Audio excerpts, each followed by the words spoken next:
bismillahi rahmaani rahim wasalaatu wasalaam ala rasulillah asalaamaaleykum mbooloo mi monsieur le président,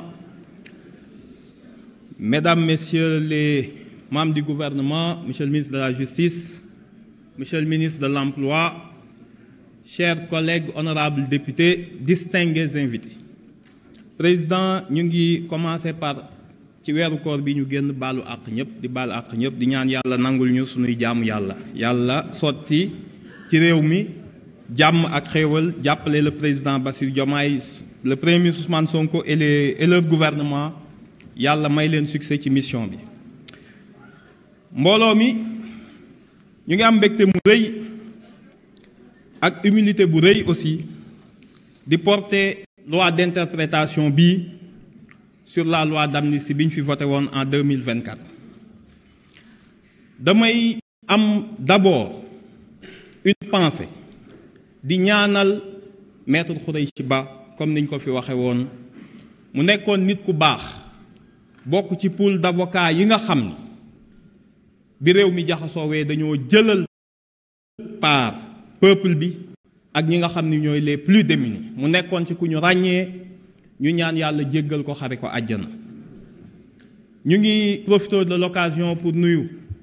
le pool d'avocats yi nga xam ni ñoo doon jàppale victime yépp te tey seen ñaari éminent représentant nekk fi muy maître Ciré Clédor ak maître Juan Branco ñu ngi leen di nuyu. Et à travers vous le pool d'avocats ji Bamba Cissé jiite kook ñoom maître Macodou Ndour ak ñoom ñëpp ñu ngi leen di nuyu ak maître Sow. tey dañuy am une pensée d'abord pour ñi nga xam ni ñàkk nañ seen bakkan ci xeexal seen réew pour la liberté. ñu xam responsabilité bi ñu teg fii ñun tey xam cër bi nga xam ni yoreel nañ ko le peuple sénégalais bi nga xam ni moom du waa Pastef rek seen xeex peuple sénégalais moom moo renverser l'histoire. am na ku fi toog sànq naan ay délinquants peuple sénégalais bi jël délinquants yóbbu leen palais indi leen assemblée boo woowee ñoonu délinquant yow dañuy am kersa qualifié li nga nekk. tey jii dañuy wax ak ñi nga xam ni ñu bari ci ñoom bis bu doy waar la tey ndax dafa am ay ministres yu fi nekkoon ay membres gouvernement yu fi nekkoon ay victimes nekk fi ñun ñëpp ñu bokk salle bi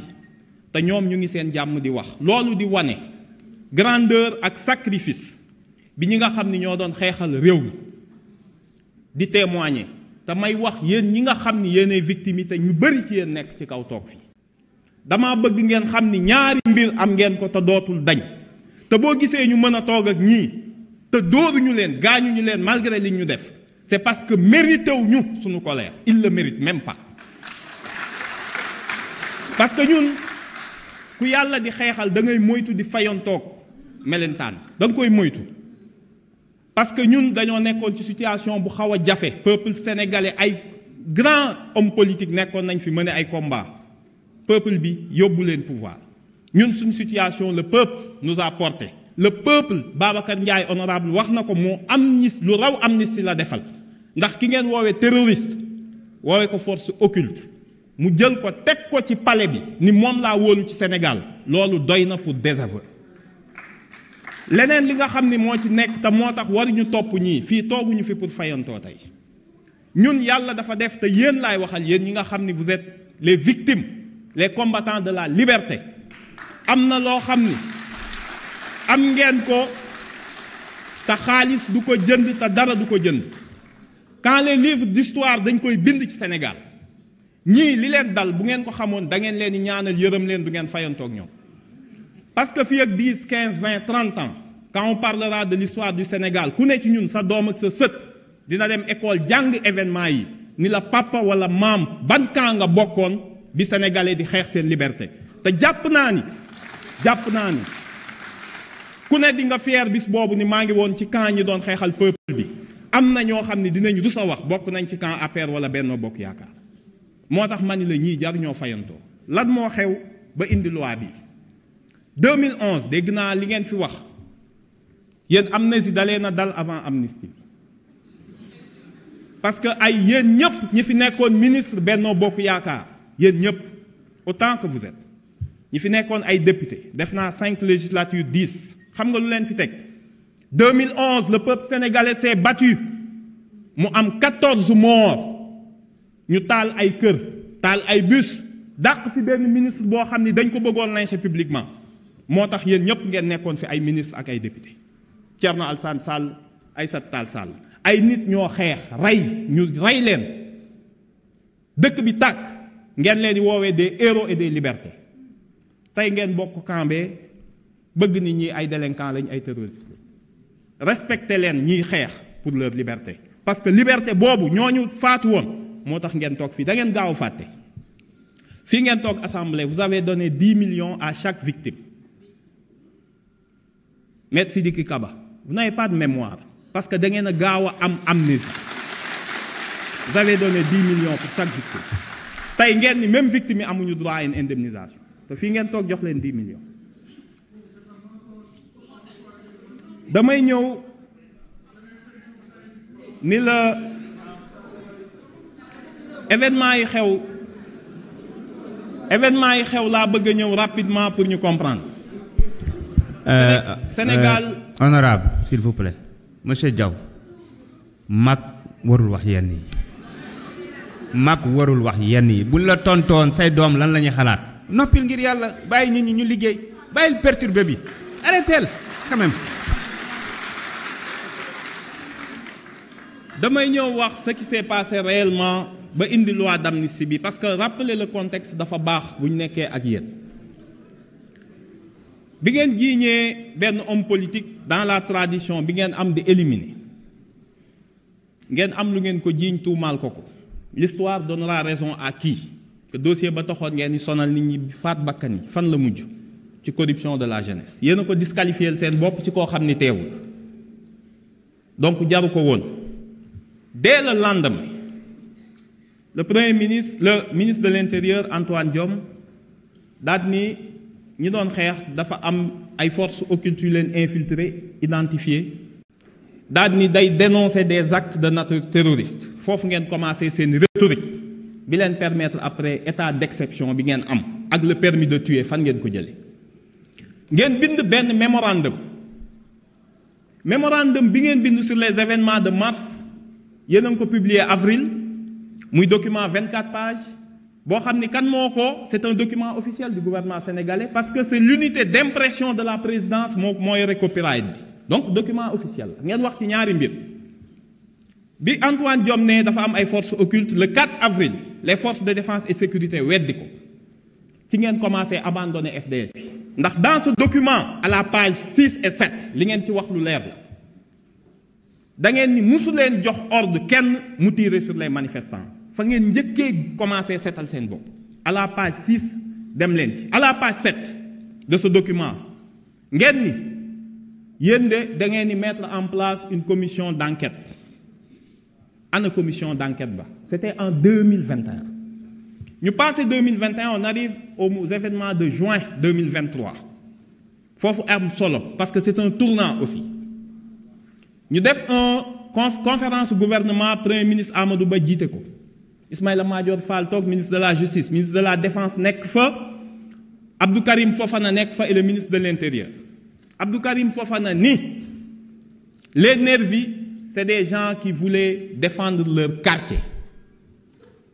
loolu la wax c'est des gens qui voulaient défendre leur quartier bi ñu leen acculé Antoine Diome defaat déclaration le 4 juin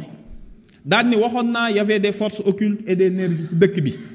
ñoo xam ne ñoom ñoo tiré sur la population ngeen may weddi tey gis ngeen ko on a vu les images à la télé maître Aïssata Tall Sall daal di dem parlement européen ñu yabal ko fa mu ne Sénégal li fa xew laa leen di nettali ñu ne ko lan la devant le parlement européen mu ne sa population son peuple bi nekkoon en révolte en réalité et ce sont ces termes dafa am ay forces yu leen dugg tapis dans des mouvements salafistes qui veulent s'emparer du pays et mettre à terre la République contexte bi dafa am solo pareegu leen ngeen dem bind un livre blanc histoire dafa baax ñu koy rappeler lépp li may wax ay documents la livre blanc sur les événements de juin bi ngeen demee lan ngeen wax il y a des forces occultes yoo xam ni ils ont tiré sur les manifestants ils ont tiré sur les forces de l'ordre yéen a ko bind yéen a ko wax mais ngeen teg ci mbir mu xaw a doy waar bi ngeen pare ngeen ni y a eu que 15 morts on est en 2023 dans un document officiel du gouvernement tuddee ko livre blanc sur les événements de juin ngeen ni y a eu que 15 morts lii mooy le contexte lu tax ngeen voté loi bi baax taxul déedéet da ngeen a xëy reporter élection président Macky Sall dafa reporter élection devant la pression de la communauté internationale parce que li mu doon liggéey moo doon 3e mandat ñëpp xam nañ ko musuñoo publier laaj bi mu laaj conseil constitutionnel ni ko ndax mën naa def 3e candidature conseil bi ni ko déedéet mënoo ko mu reporter élection yi daa di dem woote dialogue Pastef demul cohérence su Pastef demul ci dialogue ba lañ ni day def amnistie biñ ñëwee mu ne day voter amnistie waa Pastef ni ko ñun ñu ngi lay déglu ci sa amnistie yaag sa dialogue demuñu ñun reporté wuñu ay élection amnistie bi ngay voter lu leer lañ lay laaj lan lañu wax sur les crimes de sang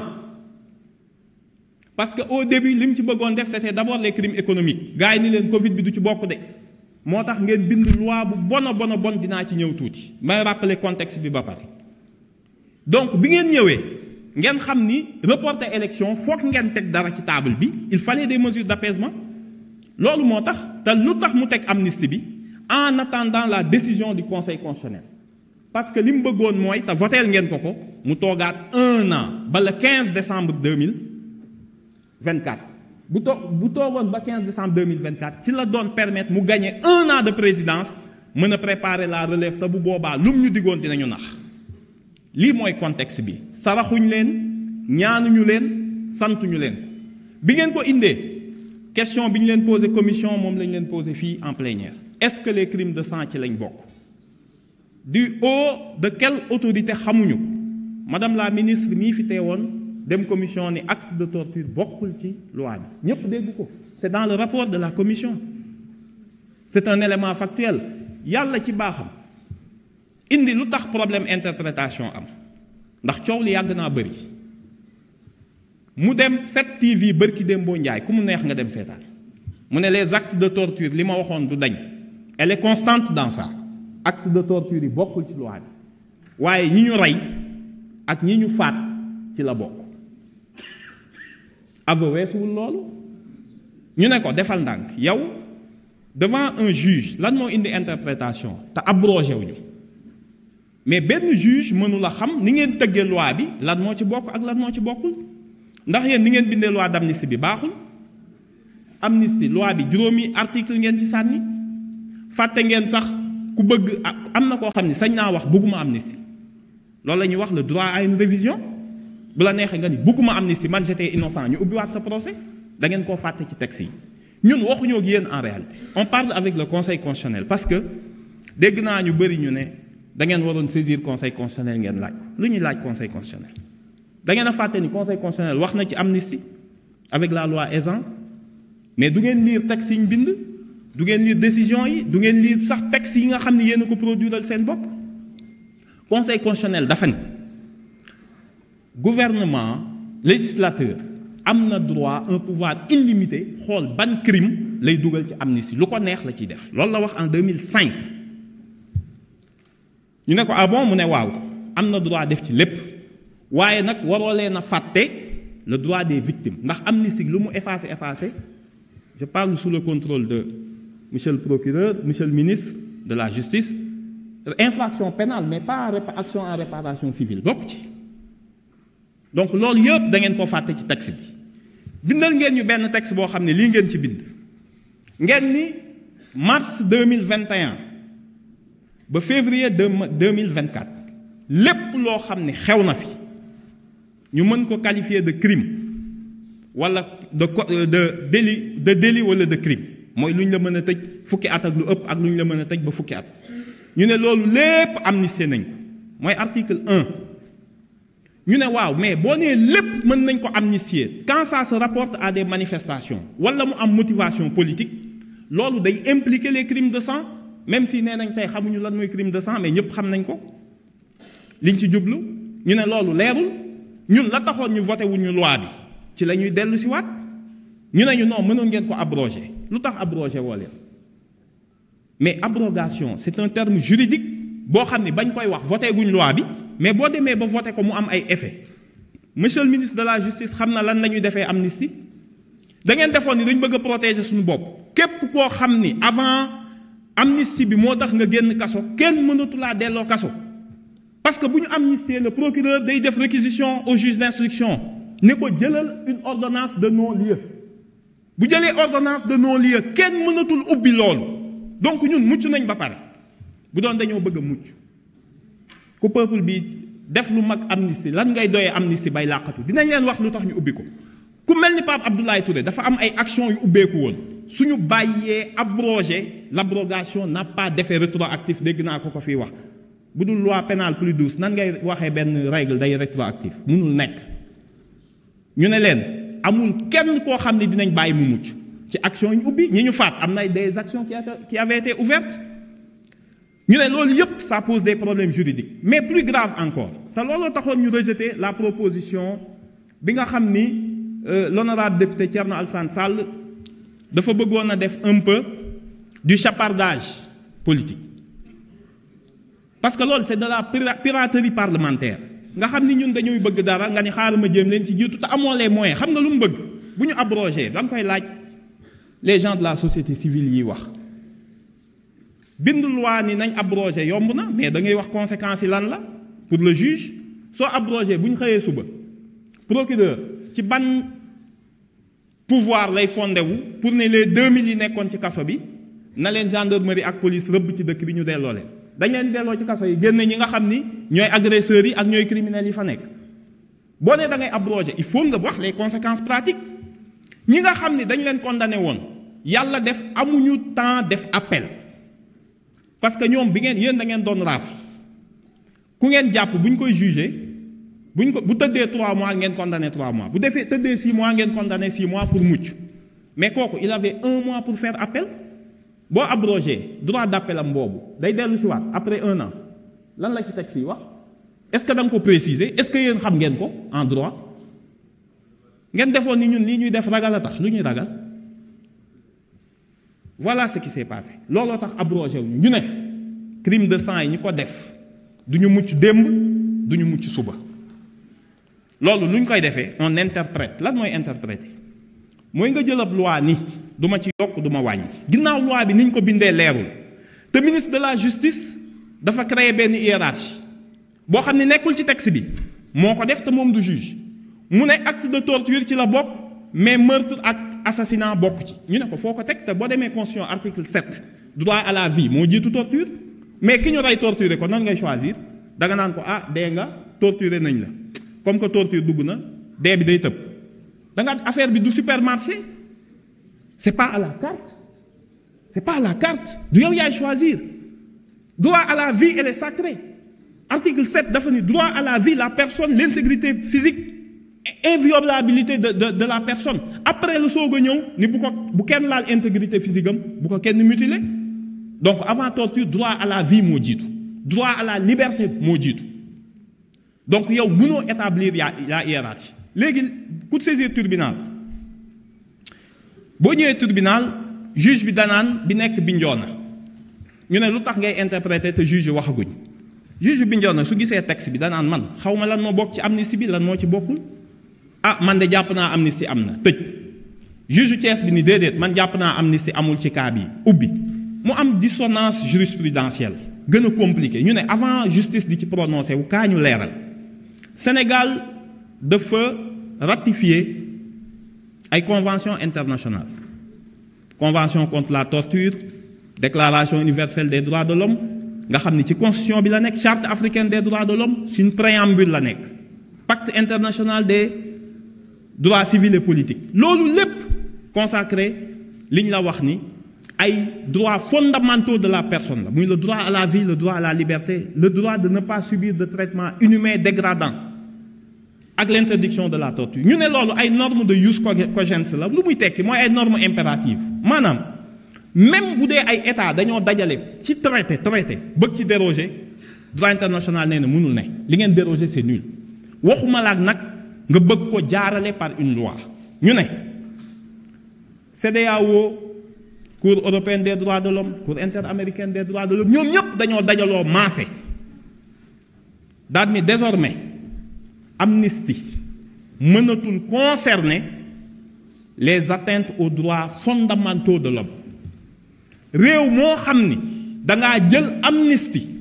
nit ki nga xam ni victime la wala ay ayant droit munoo leen am un recours effectif au niveau des tribunaux maanaam boo saisiree tribunal bi danaan la amnistie moo am moo tax mënuñu ko examiner nee na boo ñëwee ci man dañu lay condamner te bu ñu lay condamner condamnation bu metti la ñuy teg sa kaw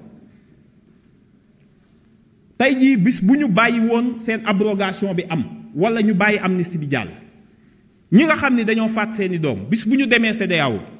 président Barre Mayna Sara ayant droit mi bi ñu fa demee bi ñu condamné état du Niger ni ko amnistie warul tax nga ni moom amul recours effectif xam nga ñaata lañ condamné état du Niger ci benn cas 435 millions ñu ne ko sa soxna 75 millions say doom juróomi doom ku nekk 50 millions daa di jël 12 frères et sœurs ku nekk ñu jox la 10 millions benn cas 400 millions ñun 80 lañ am de mort su ñëpp demee CEDEAO ak ñi ñu torturé ñaata la ñuy fay dañuy condamné Sénégal 10 milliards te ngeen toog fii loolu mënul nekk moo tax communauté internationale foowul ci amnistie beneen bi nga xam ne am na bala ngaa def amnistie ñoom ñëpp dañoo juboo ci dara ñu ne amnistie avant enquête est une loi prématurée ñu teg ci ni c'est une loi suspecte fondamentalement suspecte bu dee dañ koo def avant enquête ñu xëy ni salaamaaleykum ngeen ni force de l'ordre yi ngeen ni visé yéen a ko wax yéen a tuddoon force occulte action terroriste tapis dans des mouvements salafistes seen champ lexical la seen vocabulaire ngeen bëgg a ñëw tey ñu ne salaamaaleykum ngeen ni FDS yi la FDS yi ak magistrat yi ñu ngeen doon wax ñun dañ leen a jéppi dañ leen a bañ dañ leen a ngeen ni da ngeen leen di défendre fii président Diomaye président Ousmane Sonko dañoo jël ministre de la défense jox ko un ancien militaire jël ministre de l'intérieur jox ko un ancien gendarme jël ministre de la justice jox ko magistrat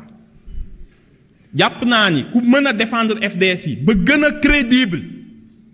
le ministre de la justice le ministre de la défense ak le ministre de l'intérieur amul du yéen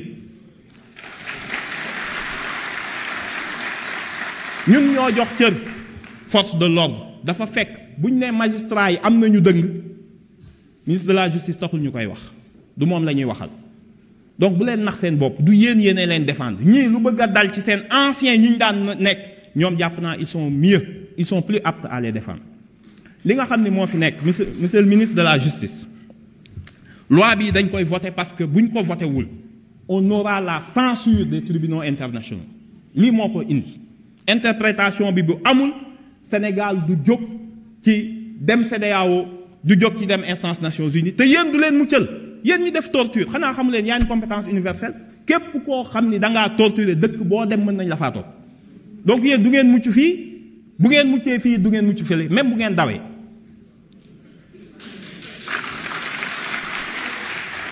donc ñun li ñu wax mooy musuñoo bañ dañu ni loi bi li mu wax dafa leer moom la Pastef mës a wax moom la peuple sénégalais mës a wax les assassinats rey faat bakkan torture traitement inhumain dégradant disparition forcée de personnes bokkul ci loi bi quelle que soit motivation ñaanay indifféremment de leurs auteurs loolu jeexal na wax kan ngay nëbb nañ bàyyi yoon leeral kan moo doon faat bakkan mais yow kan moo doon faat bakkan rek nga ni ñun nga bëgg a viser lu ngeen di nëbb amu fi te dafa am leneen lu am boo leen dénier un droit en recours effectif li ngeen comprendre dul justice transitionnelle day dox ci ñeenti fànn bi ci ëpp mooy boo bëggee justice am paix sociale am il faut que victime yi am lu ñuy wax investigation droit à l'investigation kooku procédure bi mënta ñàkk ñu enquête ñu juger ñu sanctionner ñu réparer am bu am solo ñu am une garantie de non répétition loolu mooy lan ñun liñ paree soxla ci loi bi bu paree wax naa la 2011 dañoo faat ay bakkan pour ngeen ñëw ci nguur gi ñun bëggatuñu kuy ñëw ci nguur di ñuy faat ay bakkan dañuy changer toutes les procédures dañuy fexe à partir de cette loi et de cette justice ba nit ñi xam situer responsabilité mais ce qui est plus important mooy ñu xam ni bis bu bakkan faatootee il faut que les FDS xam les règles d'engagement dinañ xam kan moo yore fetal bal bi kan moo ko yor su nit gaa faatoo rek xam nañ kan moo tiire jaratul ñuy wax kan ak kan la loolu lañ ci njëkk a jublu bi ci topp amatul benn procureur boo xam ni sañ ngaa signer certificat de genre de mort koo xam ni dañ koo rey par balle nga ni par accident la sañatoo ko sans autopsie sañatoo ko dañuy changer code pénal dugal ci code de procédure pénale ay règles yu bees yoo xam ni manifestation bu amatee mënoo ko def manifestation bu amatee dinañ protéger les médecins ba nga xam ni doo ko forcer mu bind ay termes yoo xam ni dangaa damm baatu nit ki mu ne kii da doon geesu baat bi xaw a kale parce que loolu moo fi am pourquoi ñu am 15 morts officiellement ñëpp xam ni 86 la parce que da ngeen a suul ay nit xam ngeen ni tey seen yaram yàqu na Sénégal fan lay jëlee ay moyens pour ubbi leen xool kan ak kan moo ko rey li ngeen def xam ngeen ko bu baax a baax victime yi pour ñu defaru il faut ñu delloo leen àq ak yelleef boobu moo tax loi bi dinañ ko voter avec fierté te xam ngeen ci dara. Je vais essayer de résumer un peu en français ce que j'ai dit après avoir rendu hommage à Maître Khoureychi Ba et à tous les avocats, dont 2 éminents avocats personnalités qui les représentent ici, Maître Ciré Clédor et Maître Juan Branco. Et à travers vous, tout le pool d'avocats. Je rappelle juste qu'on a proposé l'interprétation de cette loi d'abord de façon primordiale pour permettre au Sénégal de se conformer à ses obligations internationales.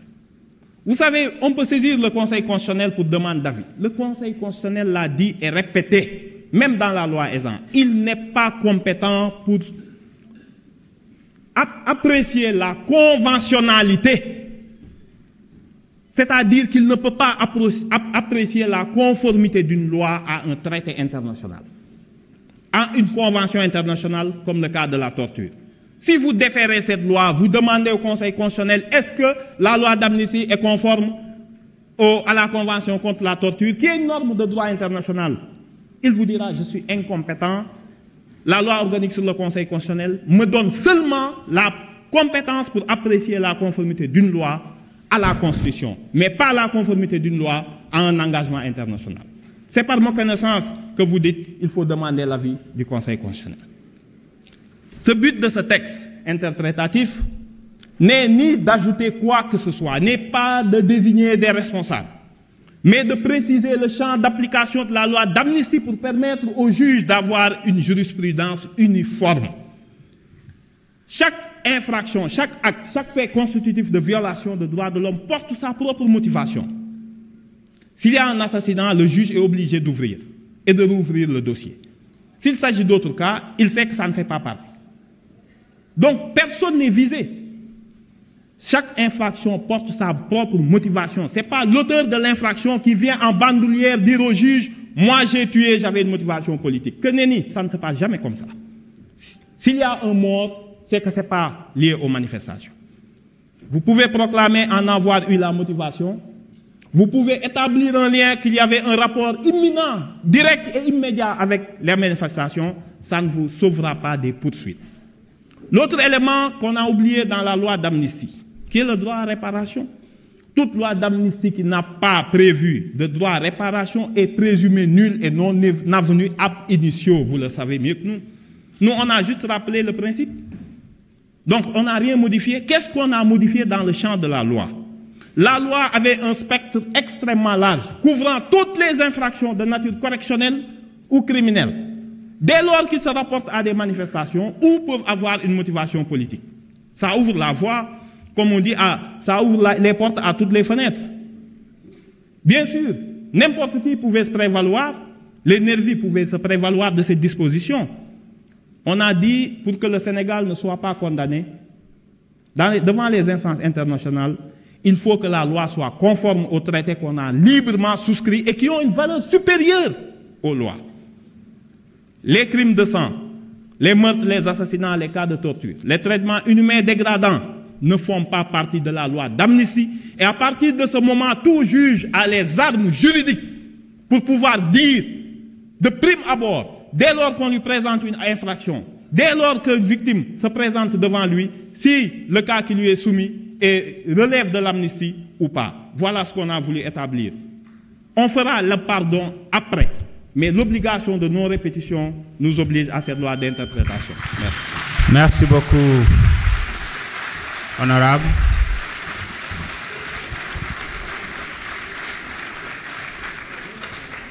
Je suspends pour 8 minutes. Nous allons reprendre exactement à 19h50, 20h moins 10.